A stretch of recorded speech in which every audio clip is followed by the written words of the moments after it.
Bonjour, je vous propose aujourd'hui de commencer l'étude du psaume 69 à partir de sa langue originale qui est l'hébreu et qui permet d'entrer bien plus en profondeur dans le texte que ne peut nous permettre de le faire toutes les traductions que nous avons. Vous pouvez d'ailleurs vous munir de votre traduction habituelle et ça peut être intéressant de voir comment les traducteurs se sont tirés d'affaire dans bien des difficultés que recèle ce texte.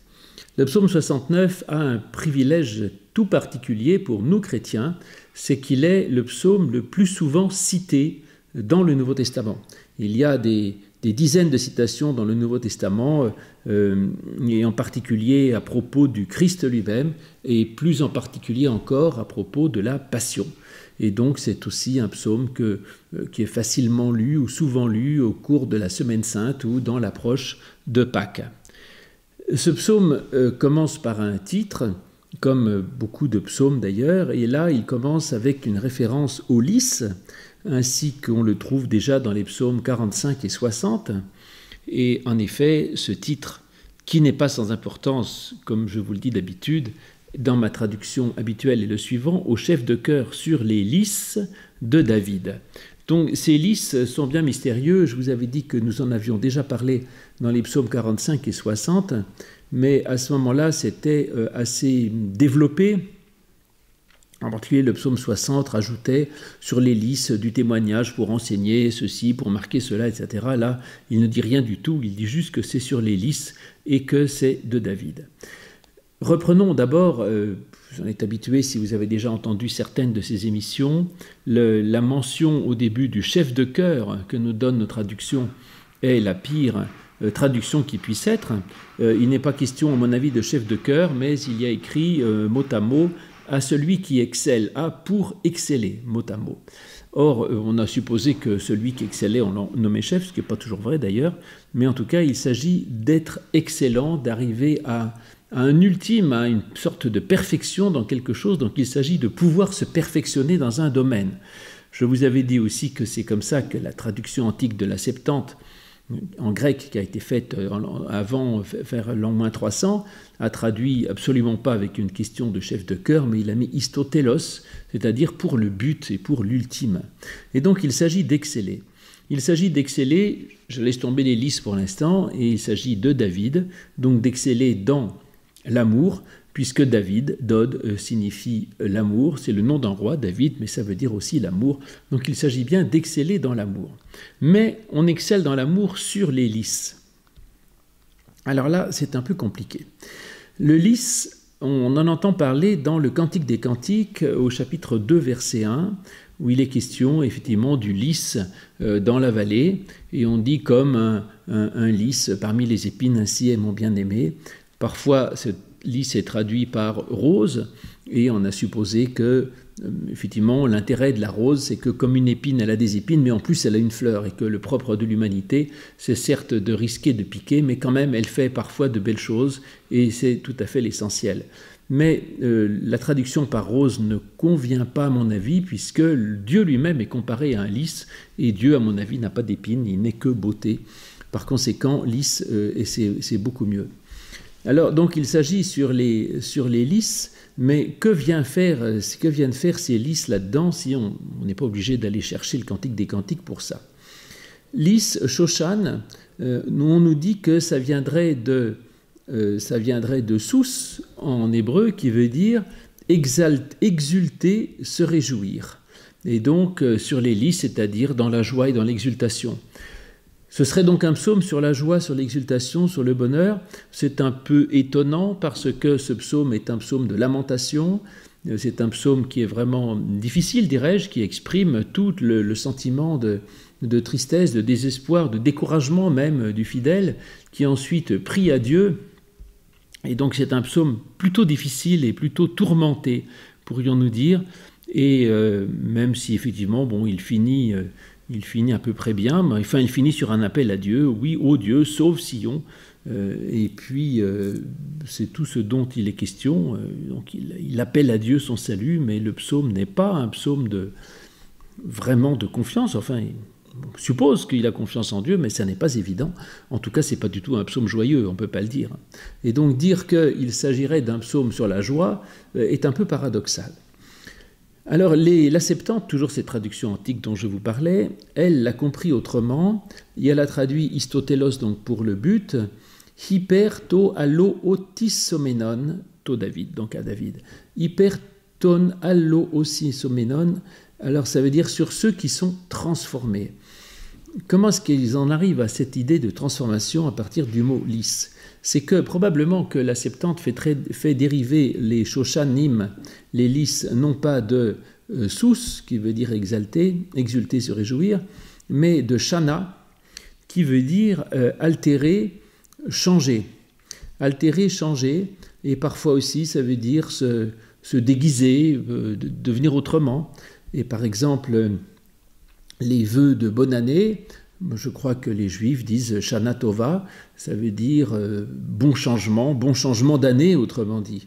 Et donc il s'agit de changer quelque chose, et pour ça que la Septante a traduit pour ceux qui sont changés, pour ceux qui sont transformés. Et peut-être qu'effectivement, il s'agit là d'être capable de se transformer de la tristesse à l'espérance et du découragement à la joie et à l'exultation. Autrement dit, ce mot lys, je garderai le double sens qu'il peut avoir, à la fois de joie et de transformation, puisque je pense que sous-jacent derrière ce psaume de lamentation, de prière fervente à Dieu, il y a la question de savoir comment on peut transformer la mort en vie et finalement la désolation en espérance et en joie. Par ailleurs, le changement,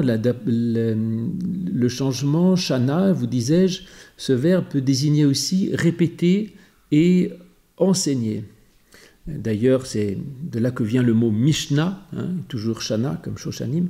Mishnah, c'est ceux qui étudient sans cesse. Et donc, il s'agit aussi d'un enseignement pour se transformer, de ceux qui sont transformés et qui peuvent arriver à se convertir, autrement dit, se convertir à l'amour. Donc, vous voyez qu'il y a du travail. Alors, on va voir comment ça se passe, et nous allons entrer donc dans le corps même de ce psaume, dont le titre est tout à fait alléchant, et ce corps même du psaume n'est pas sans intérêt. Dans la seconde révisée 78, c'est traduit ainsi. « Sauve-moi, ô Dieu, car les eaux me viennent jusqu'à la gorge, j'enfonce dans la fange profonde sans pouvoir me tenir, je suis parvenu au tréfonds des eaux, un courant me submerge, je m'épuise à crier et mon gosier se dessèche. Sauve-moi, mon Dieu, les eaux me montent jusqu'à la gorge. » Nous allons voir comment c'est écrit. Il y a écrit en effet « Oshieni ». Oshieni, ça vient de Yasha, on le sait bien, qui veut dire « sauver ». C'est le mot qu'a donné d'ailleurs Jésus, Yeshua, qui veut dire Dieu sauve. Donc, Oshieni Elohim, sauve-moi, ô Dieu.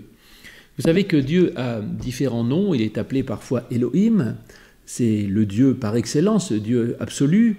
Parfois, il est appelé Adonai, mon Seigneur, c'est le Dieu auquel j'obéis. Et parfois, il est appelé par le tétragramme Yahvé, l'Éternel. Et à ce moment-là, c'est le Dieu de grâce, le Dieu qui vient nous sauver. Mais là, c'est à Elohim que le psalmiste fait appel, c'est-à-dire au Dieu des dieux, celui qui est au-dessus de toute chose.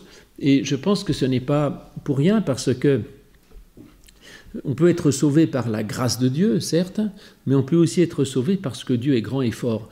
Et qu'en fait, la grandeur de Dieu n'est pas nécessairement ce qui me condamne. La grandeur de Dieu, elle me sauve parce que justement, Dieu est plus grand et plus fort que tout ce qui me menace. Et donc, Oshieni Elohim, sauve-moi mon Dieu, qui veut dire car, ou oui, c'est pas forcément une relation de dépendance ou autre chose. En tout cas, oui, certainement. Bahu ma'im ad nafesh, car elles sont venues, car elles viennent, ma'im, les eaux, ad nafesh, jusqu'à l'âme. Alors, les eaux viennent jusqu'à l'âme. C'est intéressant parce que les traducteurs ne peuvent pas s'empêcher de rajouter plein de choses. D'abord, ils ont mis un pronom personnel là-dedans, disant « les eaux me viennent jusqu'à la gorge ». Il n'est pas question là de moi, nulle part. C'est « les eaux montent jusqu'à l'âme », et c'est même pas « mon âme », c'est « nafesh ». l'âme en général. Et donc, sauve-moi, car les eaux viennent jusqu'à mon âme, et c'est même pas viennent, puisque c'est un parfait, donc je pourrais dire qu'elles sont venues, c'est un passé. Les eaux sont venues jusqu'à l'âme.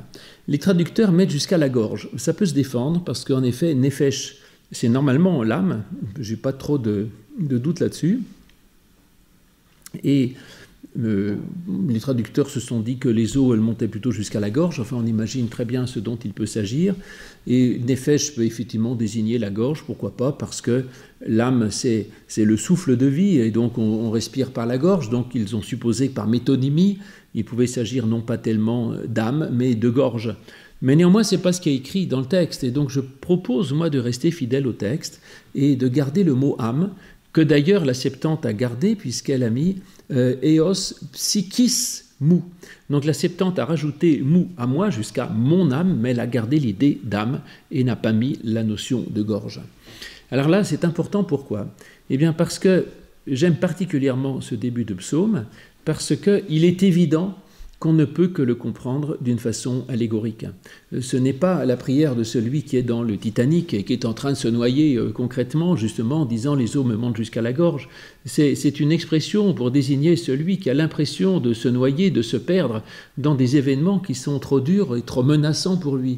Et par conséquent, clairement, en tout cas dans ce psaume, cette prière vise à demander le soutien de Dieu dans une situation où on est spirituellement, psychologiquement, affectivement, personnellement, intérieurement menacé par quelque chose qui nous dépasse. Donc il ne s'agit pas des eaux matérielles, vous disais-je, mais il s'agit de toute autre chose.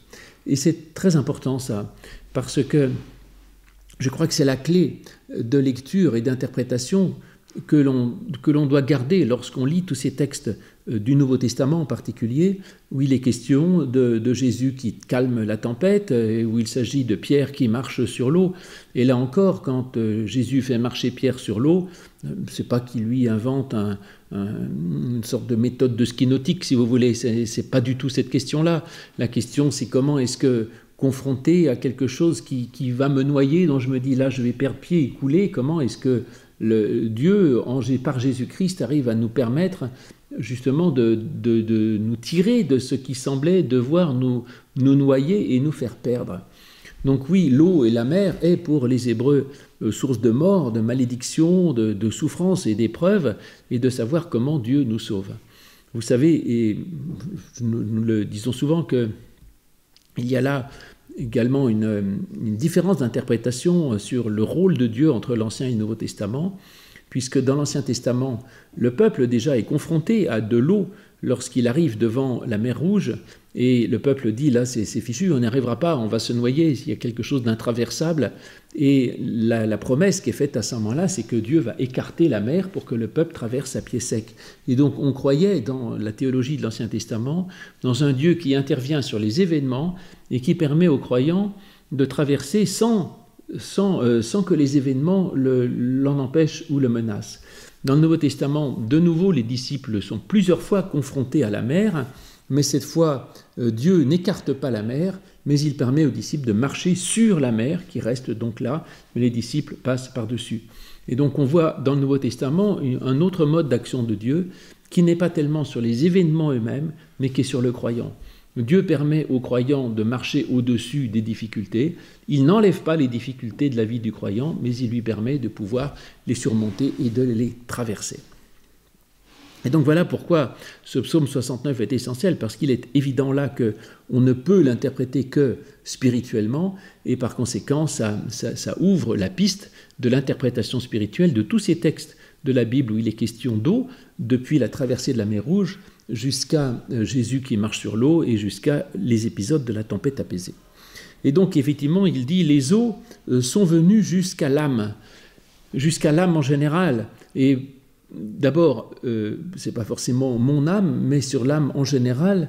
Et en effet, après, il va dire qu'il s'est enfoncé lui-même, mais en tout cas, il se rend compte qu'il y a là quelque chose d'un courant primordial et néfaste, négatif, qui vient menacer l'âme elle-même, c'est-à-dire la source de vie.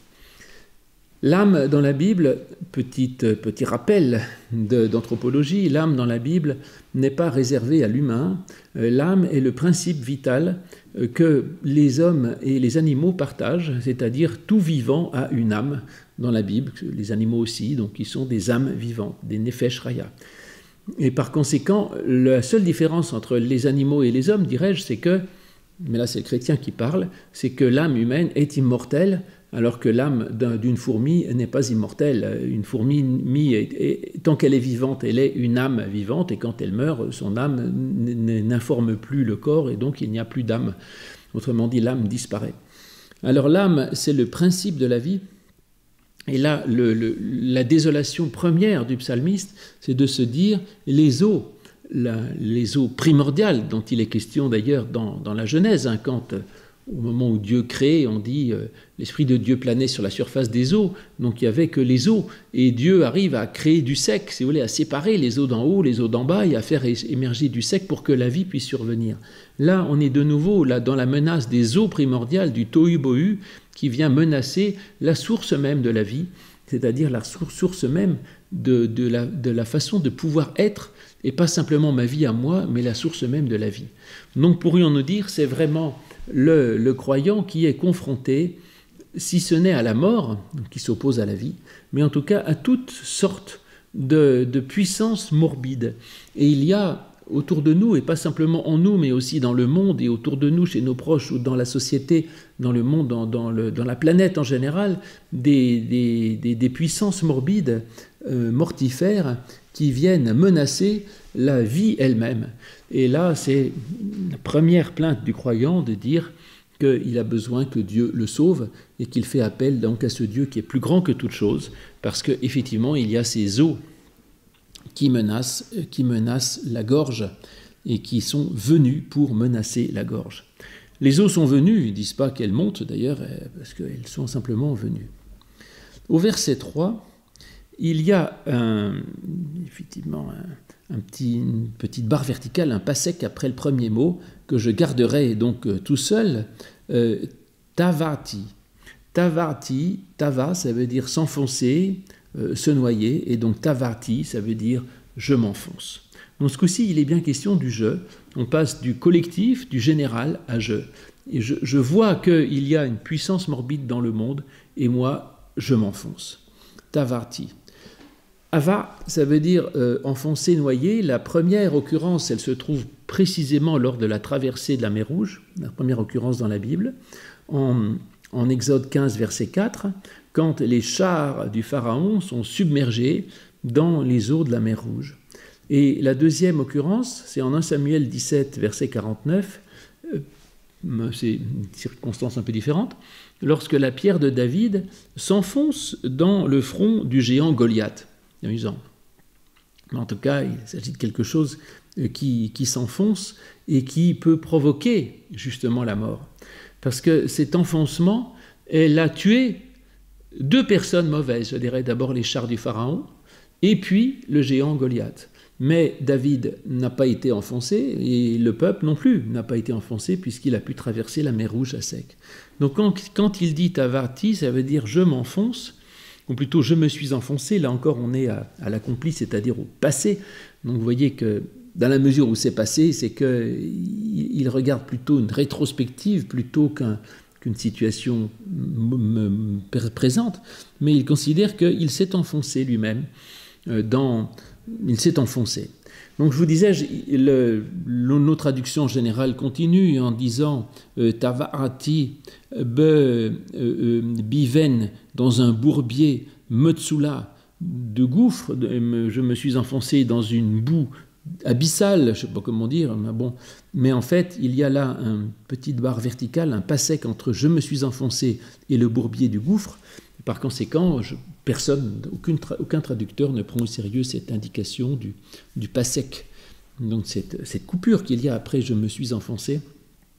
Et personnellement, j'aimerais la prendre au sérieux pour prendre au sérieux le travail des massorettes au Moyen-Âge, enfin au XIe siècle, qui ont voulu mettre cette barre.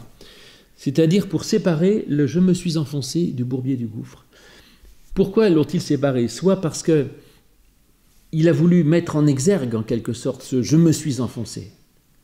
Je me suis enfoncé, c'est-à-dire vraiment, voilà, une sorte de cri, et je ne sais pas où, mais... Et après, il va dire dans une boue abyssale, mais peu importe, il s'est enfoncé, et c'est là-dessus qu'il voudrait mettre. Ou alors, cette barre pour dire qu'il s'est enfoncé, mais que d'une certaine manière, il ne s'est pas identifié à la boue abyssale. Il s'enfonce dans la boue abyssale, mais il reste toujours une différence, une distance entre lui-même qui s'enfonce et le mal qui le menace. Ça, c'est absolument essentiel de comprendre quand on est confronté au mal, qu'on garde toujours son être et qu'on garde toujours son sujet, sa personne, et qu'on n'est jamais totalement dévoré, mangé, détruit par le mal qui pourrait nous voler notre identité. Je m'enfonce, mais je ne suis ni la boue, ni l'abysse, ni le mal qui me menace. Et donc le je reste finalement reste souverain. Et donc je me suis enfoncé bi ven metzula. Alors cette boue abyssale, yaven,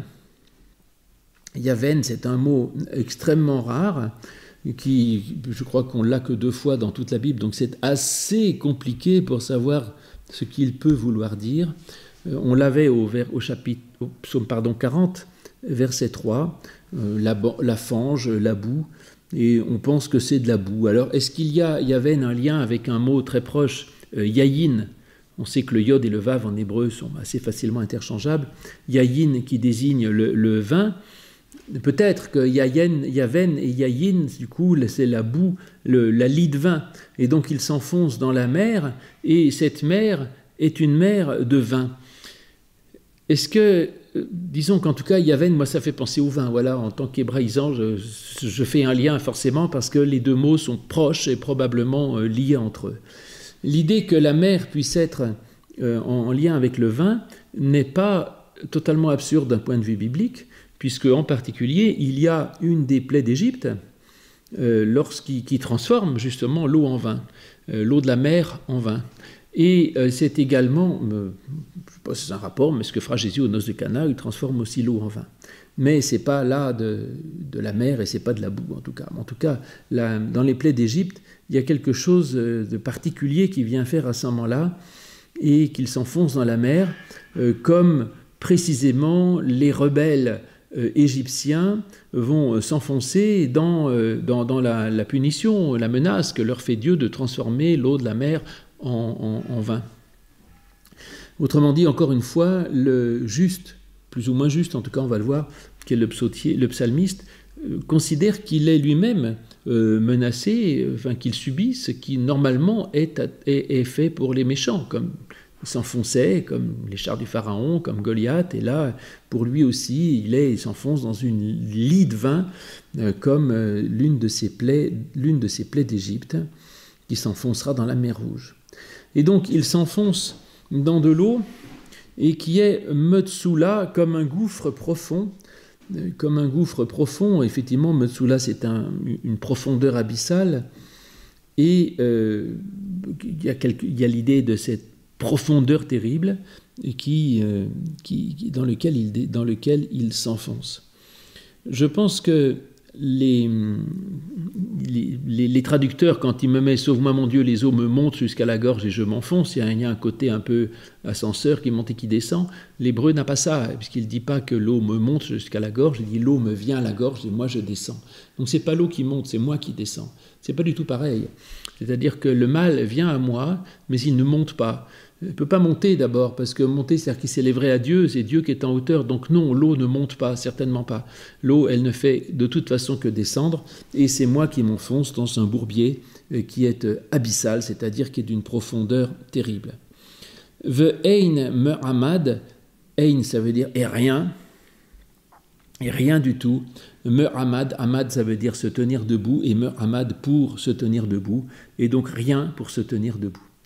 Il est dans une profondeur abyssale et là, il n'y a rien qui lui permette de se tenir debout. Ou alors, c'est soit rien qui se tienne debout, ou alors il est impossible pour moi de me tenir debout. Les deux sont possibles. Ein me'amad, rien pour que je puisse me tenir debout ou je ne me tiens pas debout. Les deux sont possibles et et les deux sont probablement aussi liés parce que soit je dis que je m'enfonce tellement que je ne peux même plus me tenir debout, et être debout, c'est être en vie et c'est pouvoir faire quelque chose. La résurrection dont on parle au moment de Pâques et dans le christianisme, c'est la relever justement, c'est de se mettre debout et de pouvoir être debout et donc être en marche, autrement dit. Et là, s'il n'y a rien, si pour moi je ne suis même plus debout, c'est qu'il est très très menacé dans ces sables mouvants, ou alors il n'y a rien qui se tienne debout à cet endroit-là, c'est-à-dire qu'il s'enfonce et qu'il ne trouve rien auquel il puisse se raccrocher. Rien sauf, évidemment, Elohim, qui est le Dieu tout-puissant qu'on a évoqué au début. Et donc rien pour se tenir debout. Et ensuite, Bati, je suis venu, Be ma'amakei mayim, je suis venu dans les profondeurs des eaux. Je suis venu dans les profondeurs des eaux. Il est venu dans les profondeurs des eaux. On a effectivement bâti, c'est-à-dire je suis venu, c'est le verbe beau. Tout à l'heure, ce même verbe, on l'avait à propos des eaux qui viennent.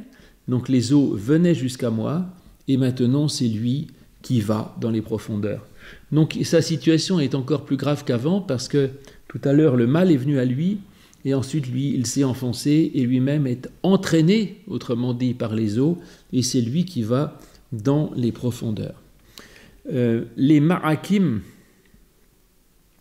les profondeurs des eaux, c'est le célèbre De Profundis, où il y a ce même mot, effectivement, des profondeurs, je crie vers toi, Seigneur, ce psaume d'appel à Dieu à partir de ces profondeurs abyssales de l'épreuve et de la mort. Et donc, je suis venu dans les profondeurs des eaux, toutes ces eaux qui étaient venues à moi, est-ce que c'est moi qui vais dans les profondeurs des eaux, ve chivolet, et un courant, chetafateni, un courant m'a submergé. Alors là, c'est tout à fait intéressant. C'est intéressant parce qu'il y a un mot que l'on aime beaucoup quand on étudie la Bible, c'est chibolette. Chibolette, un mot pas très fréquent, qui arrive 19 fois dans la Bible, désigne l'épi, normalement, 14 fois d'ailleurs, chibolette désigne un épi, tout simplement, et le reste, ça peut désigner un courant, soit un cours d'eau qui se répartit en rameaux, une ramification, autrement dit, et peut-être qu'effectivement, chibolette peut désigner un courant d'eau, dans la mesure où c'est comme un delta de fleuve, si vous voulez, qui forme comme un épi de blé, qui a une tige centrale et qui forme différentes branches, différents brins. Donc voilà pour chibolette, et donc il y a un courant d'eau multiple et divers qui l'a submergé. Chataf, ça veut dire submerger, ça veut dire laver, rincer, déborder. Et donc je suis lavé, rincé par un courant multiple. La multiplicité du courant est intéressante et importante parce que on est justement dans le divers pur et dans l'éclatement de l'unité, et il perd même l'unité de son être. Vous savez que le diable est celui qui disperse, diabolon, ça veut dire jeter aux quatre coins, et au contraire, le croyant est invité à se recueillir, c'est-à-dire à se rassembler autour de celui qui est un et qui est Dieu. Et donc Chibolette, ce courant d'eau qui s'éparpille comme un delta, est une image aussi de la détresse de ce croyant qui se trouve éclaté en 1000 morceaux et qui non seulement s'enfonce, mais dans un courant, il va vers les eaux. Donc finalement, au début, il subissait le mal, mais finalement, il contribue même à ce mal, et il vient lui-même dans les profondeurs de la mer, et il y a un courant qui le rince complètement, qui le lave, qui le délave, qui lui retire tout ce qu'il est, et qui le met totalement à nu, et qui le met dans un éclatement. Mais chibolette est un autre mot extrêmement important sur lequel je vous dirai quelque chose la prochaine fois. Et je vous dis donc à bientôt pour la suite de ce psaume 69. Au revoir.